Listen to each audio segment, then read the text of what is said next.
آپ بھی اپنے انصاف سے کام لیجیے۔ اللہ کے رسول صلی اللہ علیہ وسلم نے جب یہ بات سنی آپ خاموش نے، کوئی جواب نہیں۔ بخاری کی روایت۔ ام سلمہ نے پھر کہا، آقا صلی اللہ علیہ وسلم پھر خاموش۔ ام سلمہ نے تیسری مرتبہ کہا، جب تیسری مرتبہ کہا تو آقا صلی اللہ علیہ وسلم نے فرمایا، یا ام سلمہ لا توزینی فی عائشہ، اے ام سلمہ تم مجھے عائشہ کے بارے میں تکلیف مت دو۔ عائشہ کے بارے میں اگر کچھ کہو گی تو وہ عائشہ کو نہیں ہوگا، وہ مجھے ہوگا، اس لیے عائشہ کے بارے میں کچھ کہہ کر مجھے تکلیف مت دو۔ اور پھر امام الانبیاء حضرت محمد صلی اللہ علیہ وسلم نے ایک ایسی عجیب بات فرمائی جس کے سن کر اور پڑھ کر حیرانی ہوتی۔ آقا نے ام المومنین ام سلمہ رضی اللہ تعالیٰ عنہ، جن کا رشتہ نبی سے وہی ہے تو عائشہ سے برابر کا رشتہ، لیکن آقا فرماتے سنو اے ام سلمہ، واللہ ما نزل علی الوحی، واللہ ما نزل علی الوحی وانا فی لحاف امرأة منکن غیرها الا عائشہ۔ سنو اللہ کی قسم، میرے پاس وحی نہیں آتی جب میں تم میں سے کسی کے لحاظ میں، الا فی لحاف امرأة منکن غیرها، میں اگر لحاظ میں ہوتا ہوں، بستر میں ہوتا ہوں، فرشتوں کے سردار روح الامین جبریل امین کبھی بھی وحی لے کر نہیں آتے۔ اگر یہ عزت، یہ مقام، یہ مرتبہ کسی بستر کو حاصل ہے تو عائشہ کے بستر کو حاصل ہے کہ میں عائشہ کے ساتھ لحاظ میں ہوتا ہوں، بستر میں ہوتا ہوں، اور فرشتوں کے سردار روح القدس جبریل امین اللہ کا کلام قرآن مجید کے آیات لے کر آ جاتے ہیں۔ انہوں نے عائشہ کو کیا سمجھا ہے؟ عائشہ کا مقام و مرتبہ منفرد ہے اللہ کے دربار میں، اللہ کے فرشتوں کے دربار میں۔ روح القدس جبریل امین اس وقت جب میں عائشہ کے ساتھ بستر میں ہوتا ہوں وہی لے کر آتے ہیں، اور کسی عورت کے ساتھ میں ہوتا ہوں، کسی بیوی کے ساتھ ہوتا ہوں تو نہیں آتے۔ یہ عائشہ کی خصوصیت، یہ عائشہ کا مقام و مرتبہ۔ اس لیے اگر صحابہ عائشہ کی باری میں ہدیہ و تحفہ بھیجتے ہیں تو تم مجھے یہ بات کہہ کر تکلیف مت پہنچاؤ۔ ایسی عجیب بات، ام سلمہ سے کہا مجھے تکلیف مت پہنچاؤ۔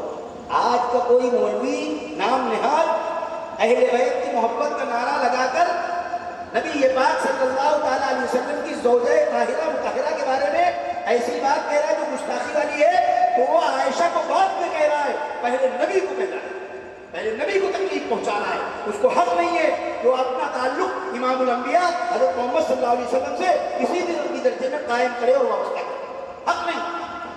کیوں بھائی؟ اہل بیت میں نبی کی بیویاں نہیں آتی؟ آپ سے کہا جائے کہ آپ کے پورے گھر کی دعوت ہے، سارے گھر، اب آپ اپنے گھر سارے گھر والوں کے ساتھ بیوی کو لے کر جائے، کوئی کہہ رہے ان کو کہاں لیا، یہ آپ کے اہل بیت میں ہے، تو آپ کہو گے رے سب سے پہلے تو اہل بیت یہی ہے، باقی بیٹے پوتے پوتی لڑکے لڑکی نوازی یہ سب تو انہی کے ذریعے سے، گھر والی کہتے ہی اسی کو بیوی کو ہے۔ تو نبی پاک صلی اللہ تعالیٰ علیہ وسلم کی بیوی کے بارے میں، ایمان والوں کی ماں کے بارے میں گستاخی کر کے یہ کہنا کہ ہم نبی کے گھر والوں سے محبت کرتے ہیں اور اہل بیت کا مقام قرآن سے بلند ہے، وہ بڑے دعوے کیے جائیں اور ساتھ میں نبی کی بیوی کی شان میں گستاخی کی جائے، تو کہاں تم اہل بیت سے محبت، جھوٹ بولتے ہو۔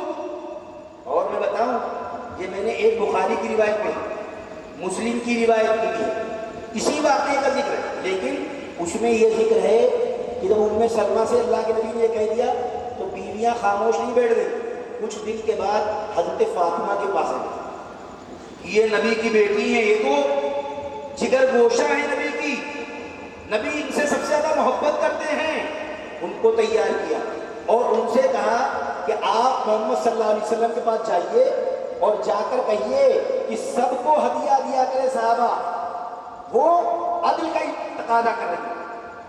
چنانچہ حضرت فاطمہ الزہرا رضی اللہ تعالیٰ عنہ نمائندے اور ترجمان کی حیثیت سے نبی پاک صلی اللہ علیہ وسلم کے پاس آئے اور آ کر عرض کیا، اے پیارے آقا، اے میرے والد ماجد، آپ کی بیویاں یہ کہہ رہی ہیں کہ آپ صحابہ سے کہیں کہ وہ عدل کریں اور آپ بھی عدل کریں۔ تو جانتے ہیں اللہ کے نبی نے کیا پوچھا؟ جب عائشہ کے بارے میں بات سنی تو اللہ کے نبی نے فرمایا، یا بنیا الستی تحبین من احببت، اے میری بیٹی، روایت کیا تم اس سے محبت نہیں کرتی ہو جس سے میں محبت کرتا ہوں؟ جس سے میں محبت کرتا ہوں اس سے تم نہیں محبت کرتی؟ تو کہتی بھلا کیوں نہیں، بالکل کرتی ہوں۔ تو آقا صلی اللہ علیہ وسلم نے فرمایا پھر اس سے محبت کا تقاضا یہ کہ اس طرح کی باتیں نہیں کرو۔ واپس ہو گئی، واپس آ کر بیویوں سے ساری بات بتائی کہ میں نے اپنے والد ماجد سے یہ کہا اور میرے والد ماجد نے یہ جواب دیا۔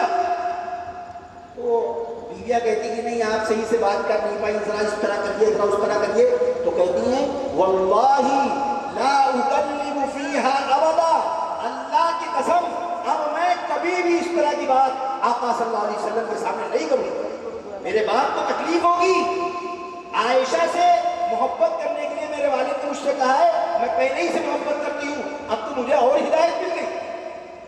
آپ کو بتاؤں میں ان بیویوں نے حضرت زینب بنت جہش کو تیار کیا۔ حضرت زینب بنت جہش میں نے بتایا نا کہ بہت بڑا تقویٰ میں آگے تھی، ان کو تیار کیا، وہ گئی اور انہوں نے جانے کے بعد نبی پاک صلی اللہ علیہ وسلم کی خدمت میں حضرت عائشہ بیٹھی ہوئی اور جا کر حضرت عائشہ کو ڈانٹنے لگی، تم ایسی